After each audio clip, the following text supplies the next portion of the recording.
Hi everyone, thank you for the warm welcome. So this is my first time in York, and can I just say what a beautiful city it actually is. It's fantastic to be here. So my name's Kate, I'm one of the product managers over at FreeAgent, and today I just thought I'd give you a whistle-stop tour of how we measure success and the frameworks that we use at FreeAgent. So to give you a bit of context, it's very difficult to understand how we measure success if you don't understand what we do. We're essentially an online accountancy system for freelancers and small businesses.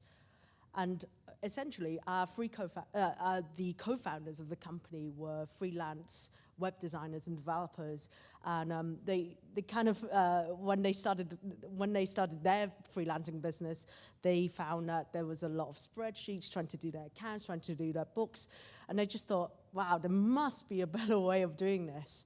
So the easiest way to kind of describe FreeAgent is that it's like a layered approach. So you start off by being able to pull your accounts in through CSV files or through a direct bank feed, and essentially you could start doing your bookkeeping through that. And the next thing is you could start doing invoicing. You could start creating invoices, and when money comes in, then we can actually see those two things sort of match up and ask you, hey, is this amount that's exactly the same as this invoice? Is that the same thing? And that begins to build up to expenses, to time tracking, so that you could track time, then you could bill your clients according to the times that you've spent, and so forth. And then you get to that level where, okay, you're running your business every day, but every so often, you have to do your VAT returns, you have to do your tax returns, you have to do your self-assessment. And we basically say, hey, see that information we got that you use to run your business? We could generate tax reports for you on that and be able to submit that to HMRC and so forth. So I was thinking about it today. It's almost like a full stack, like tax system. That's the way that we describe it. But I have to say that on my first day at FreeAgent, there was the document called like Product Management at FreeAgent, and it kind of, I'm paraphrasing here, that first thing, one of the things it says is, hey, FreeAgent isn't an online accountancy system. And if we think about it like that, we've kind of failed, because we're not here to make a kick-ass online accountancy system. We're here to help freelancers and small businesses take control of their finances.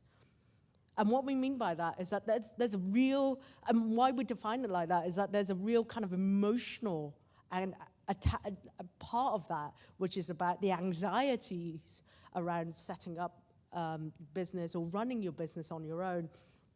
And that's really key for us. So when it comes to talking about how we measure success, and we're a SaaS company, so we're a software as a service company, we have very, you can imagine that there are very traditional ways to measure success at a SaaS company, which is lifetime value, cost of acquisition, active users per every 30 days. And those are important to us, but actually one of the, as equally important is how happy and how excited and satisfied are our users with using FreeAgent to help them control finances. So I think Net Promoter Score got mentioned earlier on today. So our NPS score is like 73, and we're really, really proud of that, because we work really hard to keep that up, to try and help make our users feel as awesome as possible. And we never try and forget that. And I haven't been at FreeAgent for that long, but that's one thing that like gets drilled right into you, right? How do we make this quite hard thing that people feel anxious about, but in a free agency way, which is like in that friendly, easy to use kind of way. So as a product manager, from that perspective, I basically, day to day, I kind of work out what we're supposed to be building and how we're going to build it, and what should we release first, as in, you can imagine a feature being like this amazing vision, right? But in reality, you can only like maybe ship this much or that much, and you got to kind of work out the line.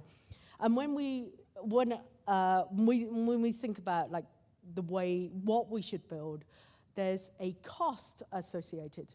And most people think about development costs, like how long does it take to build this thing, but we also think about maintenance costs. Like once you build a feature, it's really hard to pull it out, pull that feature out, even if there's like 10 people using it out of, tens of thousands of people, they could be quite vocal, and we're trying our hardest here.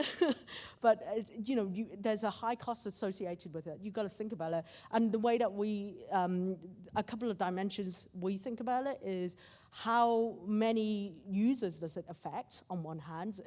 Does it affect all of our users, or does it affect a small percentage? Because certain features are only used by a smaller percentage of our customers, and how high an impact do we think that's going to make to that percentage?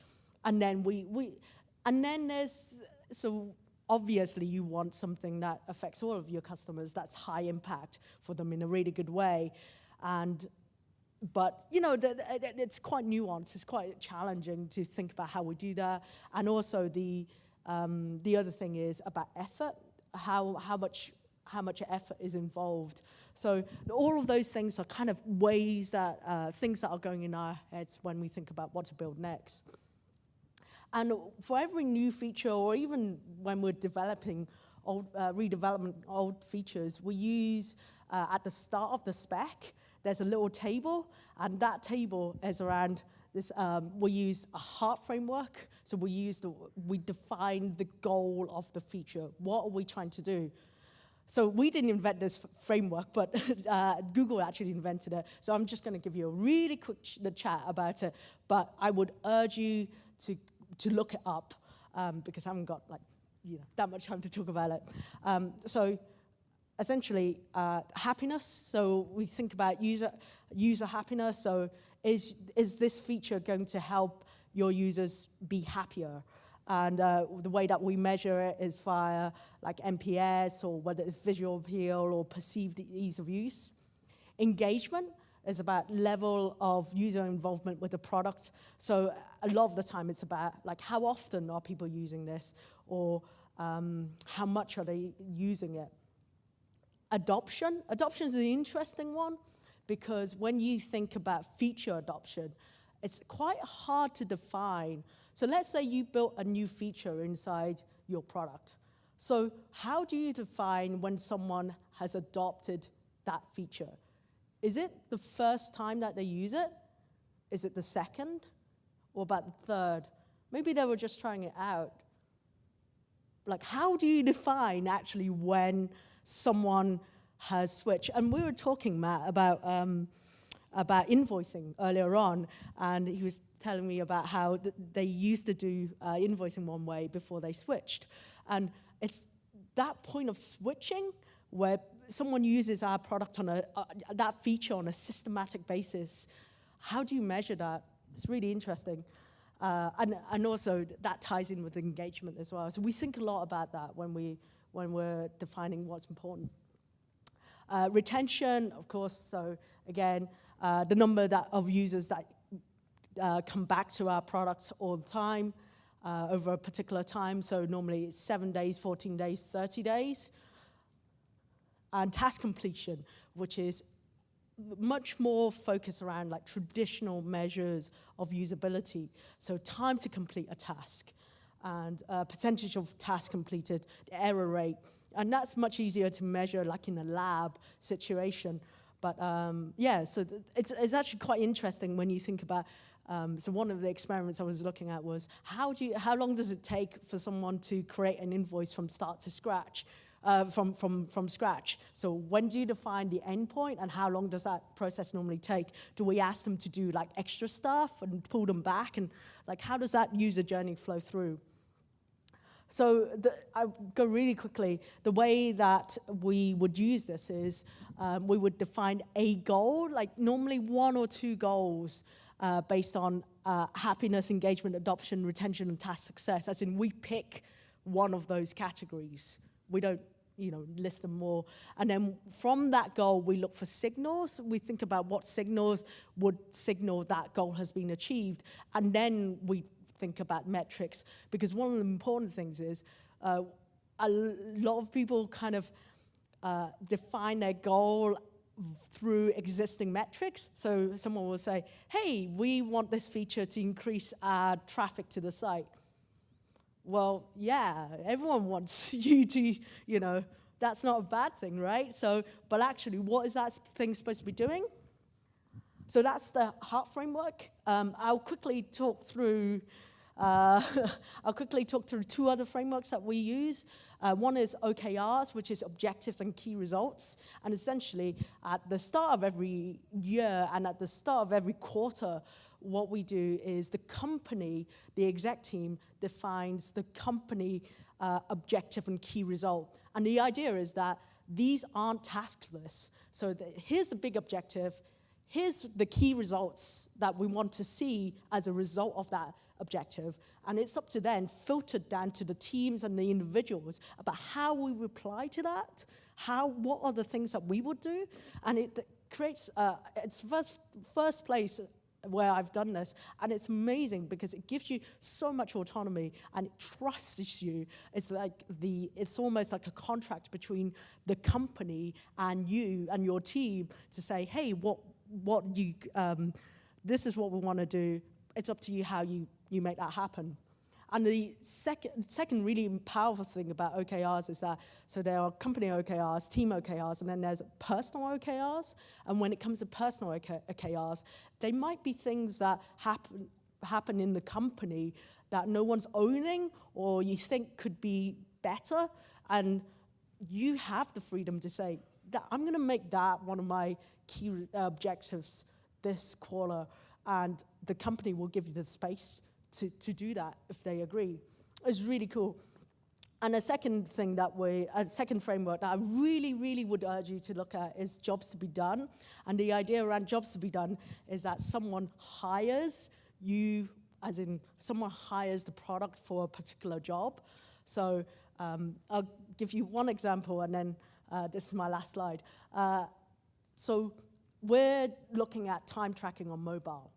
So one of the things we did was to go and interview a set of users, existing users, both desktop users and mobile app users, about how they track time in general. And what we found was that people wanted to, the end goal that they want to get to was they want to create an invoice. And essentially because their client is asking, hey, how do I want an invoice to get paid, I want the invoice, and the invoice has to include how much time you've worked on it. So the job that the freelancer or the web company is trying to do is get paid, right? And when you think about it like that, instead of thinking, oh, how do we design a kick-ass time tracking feature, it becomes like, okay, what does this freelancer or this person needs to do in order to track just enough time so that they can invoice in an accurate way so that they can get paid? And then you stop thinking about that siloed feature, here's the invoicing feature, here's the time tracking feature, but actually think about the workflow that flows all the way through and connects them all. So really powerful. Please go and look it up. Again, we didn't come up with that. So thank you. Thank you very much. Thank you, Kate.